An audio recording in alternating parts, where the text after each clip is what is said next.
Assalamualaikum warahmatullahi wabarakatuh. Saya di sini minta izin untuk menyampaikan hasil diskusi dari kelompok kami terkait case based pemberian lanjut case cohesion. Di sini ada beberapa anggota kelompok kami, yaitu ada Adil Senara, ada Adil Rizky, sama ada Marino. Baik, langsung saja ke pembahasan yang pertama. Baik, di sini saya akan menjelaskan terkait diagram kelas dari case based yang kami kerjakan. Yang pertama adalah kelas menu. Ini merupakan kelas abstrak yang bertindak sebagai induk dari semua produk yang tersedia. Di dalamnya itu ada beberapa atribut seperti kode, nama, sama harga dengan access modifier protected. Kemudian dengan metode get kode, tipe datanya string, get nama, string, get harga, double, sama yang terakhir ada hitung pajak dengan tipe data double. Nah, metode hitung pajak ini akan diturunkan kepada kelas anak-anaknya. Selanjutnya kita bisa melihat hubungan inheritance atau pewarisan, yang mana kelas menu ini diturunkan jadi dua kelas spesifik, yaitu ada kelas makanan dan kelas minuman, yang mana keduanya ini akan mengoverride metode hitung pajak.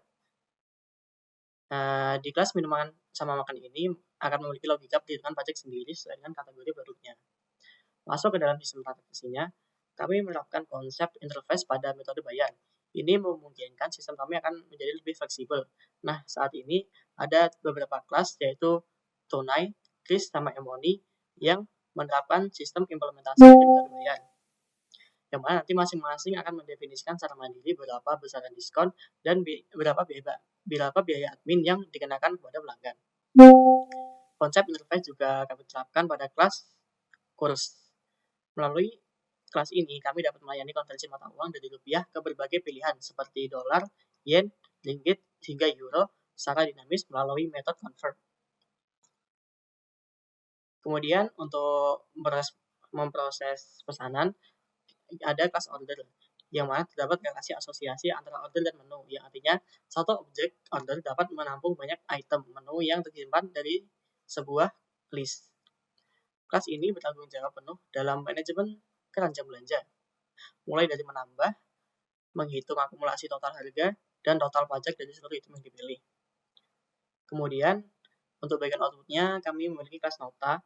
Kelas ini memiliki hubungan dependensi atau ketergantungan yang kuat terhadap kelas lainnya. Ia membutuhkan data dari kelas order, kelas metode bayar, dan kelas kurs agar dapat mencetak kwitansi yang lengkap mulai dari daftar rincian item, biaya admin, hingga hasil konversi mata uangnya. Untuk yang terakhir, dikendalikan oleh kelas main.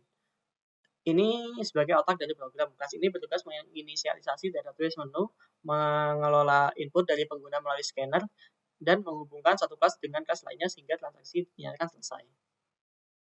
Mungkin itu saja yang saya sampaikan terkait diagram kelas. Selanjutnya, untuk bagian program akan dijelaskan oleh teman kami. Perkenalkan, nama saya Gregory Wisna Pramudita, dan pada kesempatan kali ini saya akan menjelaskan program yang dibuat oleh kelompok kami. Nah, jadi di sini kita telah membuat dalam 1, 2, 3, 4, 5, 6, 7, 8 file untuk membuat program Cohisop Case Base ini. Jadi saya akan menjelaskan file satu-satu. Yang pertama ini ada menu.java, yaitu di mana kita menggunakan kelas abstract menu sebagai induk untuk kategori makanan dan juga minuman. Dan kita juga menggunakan protected untuk kode nama harga agar bisa diwariskan juga.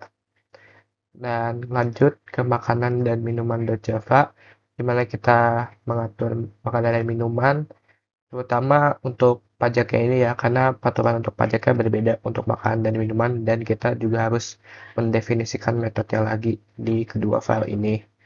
Dan kita menggunakan extends untuk mewariskan sifat-sifat dari kelas menu tadi. Lalu kita lanjut ke metode bayar.java. Ya, di sini kita mengatur metode bayar yang bisa digunakan user ya. Ada 3 di sini, yaitu tunai, QRIS, dan juga e-money. Untuk masing-masing ini ada diskon yang berbeda ya, dan juga biaya admin berbeda. Lanjut ke course.java. Nah, course.java ini jadi kita mau convert course ya dari yang awalnya IDR rupiah jadi bisa jadi USD, JPY, NDR, atau juga Euro. Lanjut kita ke order.java, yaitu untuk mengatur proses pemesanan yang dilakukan oleh user ya. Dimana di sini kita menggunakan array list untuk menampung list item yang diorder oleh user dan juga jumlah porsi ya yang dipesan, dan kita menggunakan looping manual untuk menghitung total harga dan total pajak dari pesanan yang dibuat oleh user. Lanjut ke nota yang di sini memprogram tampilan nota akhir yang akan ditampilkan kepada user.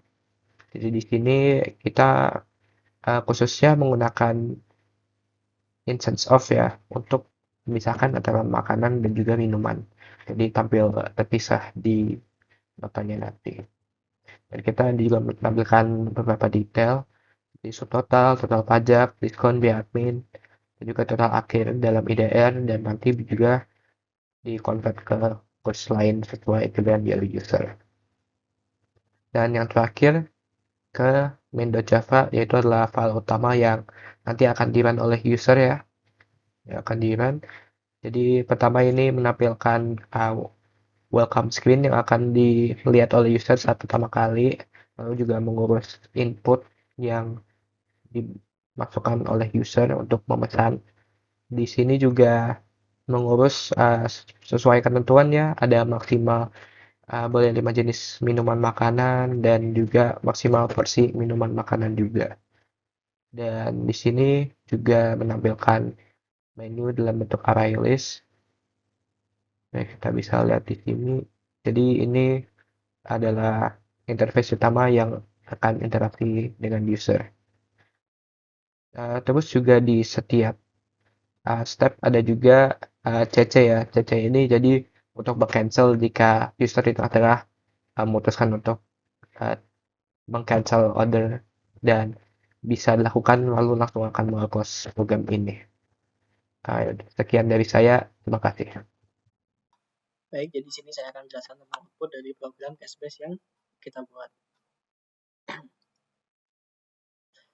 Output yang pertama itu ada kata sambutan selamat datang di Coffee dilanjut dengan kode menu makanan dan minuman serta harga yang ada di toko Coffee ini. Kemudian ada instruksi untuk memasukkan kode atau jumlah dan ketik down, atau kita input CC untuk batalkan program. Di sini kita akan memesan yaitu S3 sebanyak 2 porsi. Nah, pesanan kita sudah disimpan di dasar pesanan, yaitu tempe mendoan sebanyak 2 porsi. Kemudian kita akan pesan minuman, yaitu di kode A1 sebanyak 4 porsi. Nah, di sini ada output, maaf maksimal hanya boleh 3 porsi minuman, karena emang pada aturan Cashbase-nya ini, minuman hanya boleh pesan sebanyak 3 porsi maksimalnya. Terus kita coba pesan lagi A1 di 3 porsi. Nah, karena emang sudah sesuai aturan, makanya pesanan kita minuman ini berhasil disimpan di dasar pesanan kamu. Kemudian kita selesaikan pemesanan dengan mengetik down. Dilanjut dengan output pilih cara bayar, yaitu yang pertama ada tunai, kemudian ada kris dengan diskon 5%, dan e-money ada diskon 7%, dan ada biaya admin sebanyak Rp20. Kita akan pakai salah satunya, yaitu kita pakai tunai. Kemudian kita tuh disuruh untuk memilih pakai kurs apa. Yang pertama ada dolar, ada yen, ada ringgit, dan ada euro.